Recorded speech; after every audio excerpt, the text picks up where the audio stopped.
This eHIV Review Patient Voices program is presented by DKB Med Radio. Pregnancy and HIV. Motherhood. To conceive, deliver, nourish, to raise a family. For many women, it's a strong, sometimes overwhelming desire. But how different is it for women living with HIV? This issue of Patient Voices is a companion piece to our recent eHIV Review publication, Issues Facing Women Living with HIV, authored by Dr. Anna Powell from the Johns Hopkins University School of Medicine. Our Patient Voices host is Justin Alves, a nurse and nurse educator at Boston Medical Center and one of our eHIV Review program directors. Our guest today is Heather Rhea O'Connor, living with HIV and a mother of two. She's a former dancer and dance instructor and currently works as the program coordinator for the Reunion Project and a communication specialist for the National Working Positive Coalition. Heather is also a community advisory board member for the Well Project and counsels women and birthing parents with an interest in breast and or chest feeding. And now, Patient Voices. Hi, everyone. My name is Justin Alves. I'm an eHIV program director, and I am really excited to be here today for our session on Patient Voices that is a companion piece to this volume of eHIV Review that's focused on women living with HIV and pregnancy. And our guest today is Heather Rhea O'Connor, and I'm really excited to have her here and to have her share some of her experiences with us. Heather, do you want to take a minute and just sort of introduce yourself, maybe tell us a little bit about like your family and who you are? Yeah, absolutely. My name is Heather Rhea O'Connor. I use she, they pronouns, and I am a woman, a mother, and a wife living with HIV, and I reside in Natural Bridge, Virginia. Great. And so I want to get right into this because I think your story is so important. And as we start to read and talk about periconception and peripartum periods for women living with HIV, I think your story really speaks volumes. And so I'm wondering if you want to take a minute and tell us a little bit about your decision to become pregnant and then what your pregnancy course was like. Yeah, absolutely. So to begin with, I was actually diagnosed in 2016. Shortly after diagnosis, I became engaged and I got married, and all of my vision of what that life looked like included being a mother. But after being diagnosed with HIV, it changed things a little bit for me. Definitely made me more cautious about my care. During the time that I found out I was pregnant, I was transitioning because I was moving to a different location. And so I had a new provider, was first introduced to them, first time meeting them, and then also had to disclose I'm pregnant, surprise. And then after meeting that provider that day, she told me that she was actually going to a different practice.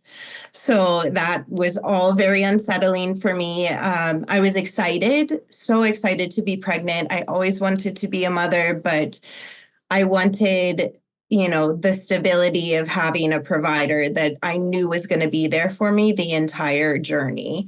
So I was finally connected with my wonderful provider that I have today. And on our very first appointment, when I found out that I was pregnant, we're talking through everything. And he asked me, how do you plan to feed your child? And it's almost as though I felt like I was being tested and immediately responded by saying formula. My intention is to use formula. I also thought at that time that the only way of giving birth that was available to me as a person living with HIV was through C-section. And at this point, when I was asked this question and I responded by saying formula, my provider actually educated me on the PROMISE studies in Africa and let me know that when a mother or a birthing parent is undetectable and on treatment, the risk from mother or birthing parent to child through breast milk is less than 1%. So this blew my mind because in my journey of becoming a mother, breastfeeding is always something that was a part of that vision for me. I continued to do research after hearing this. I didn't make up my mind until I was actually in the hospital. The first thing that I found when I Googled HIV and breastfeeding was the CDC's reference to not breastfeed if you're living with HIV. And so immediately I thought, there's my answer. But then right underneath it, it was the World Health Organization's recommendation that in low resource settings, a mother living with HIV can exclusively breastfeed for up to a year or beyond if she so chooses. So, like I said, I went back and forth many, many times. While I was in the hospital, I spoke to the nurse about infant feeding, and she gave me options for formula immediately. And so I felt as though conversation is done there. I did not start breastfeeding my baby until the next day. And I don't know what happened, what transition in me happened, but I just had something like calling to me that said, advocate for yourself, advocate for your child. This is what you want. This is the right path for you. And so at that point, I asked the nurse to call my infectious disease doctor to consult with him about the possibility of me breastfeeding. And when the nurse left and had the conversation with my infectious disease doctor, she came back in with like a completely different attitude. And she said to me that she would be in support of me breastfeeding. So yay, that was a huge win for me. I was super excited, but I was also like really, really nervous. And I didn't know how to breastfeed as a first-time mother. And the lactation consultant that was working on our floor actually refused to work with me because of my positive status. At that point, I was given a breast pump and essentially told, good luck, you're allowed to breastfeed, figure it out. I ended up with a nipple infection from using the breast pump at too high of a setting, and called La Leche League, which is a breastfeeding support line, to ask for guidance on like what to do next. What do I do next? I have a hungry baby. I have an infection. I was totally at a loss. And at that point, I was told from La Leche League, the representative, that they had just come back from a conference where they were advised that if any mother living with HIV were to disclose a positive status to them while they were breastfeeding, that they should immediately report them to CPS. So at that point, I thought that I was going to lose my baby that I just gave birth to. Yeah, there were so many ups and downs there. I mean, it sounds like for any first-time mother, right? Like I'm a family nurse practitioner. There's a lot of first-time mothers I see. It's like a harrowing experience. How do I handle, as you said, the baby, my needs, everything else that's going on in life?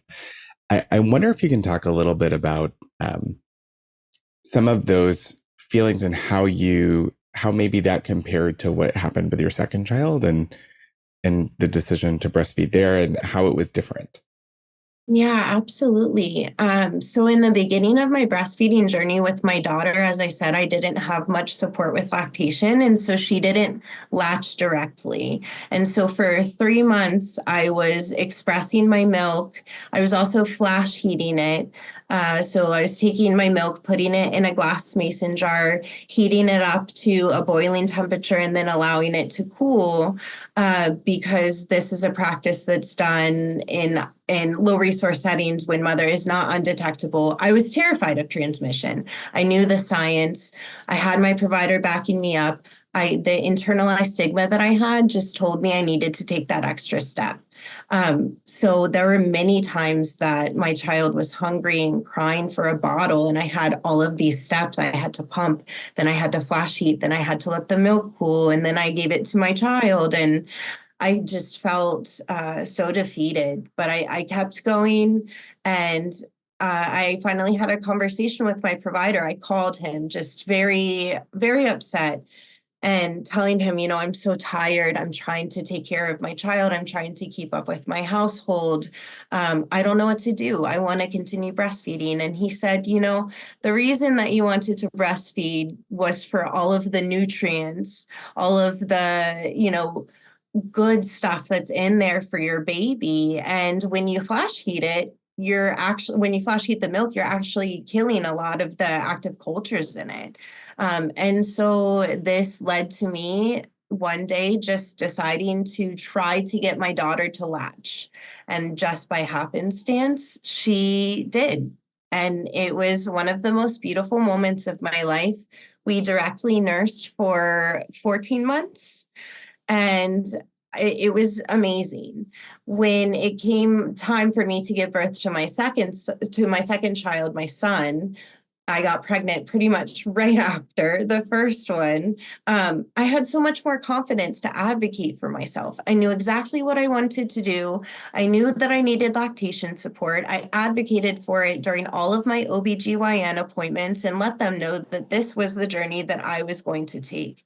And at this point, I just want to mention that I completely acknowledge my privilege as a white woman to be able to do that in this society. And being white did not create a barrier for me to be able to breastfeed my child as a woman living with HIV. And that is not the same narrative for other women living with HIV.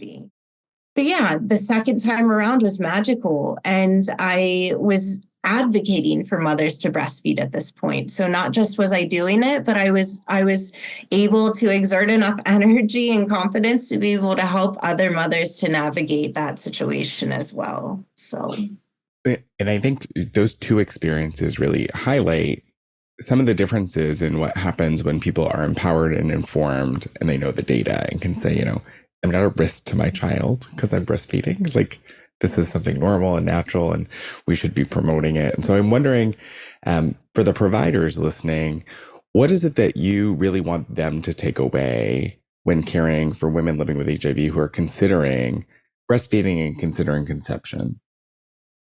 do the research. The guidelines have been updated. The perinatal guidelines have been updated to support shared decision making between provider and the mother or lactating person. I want to also include folks who don't necessarily identify with having breasts as well, who chest feed. Support them by getting educated. If you don't know something, reach out and find resources and network.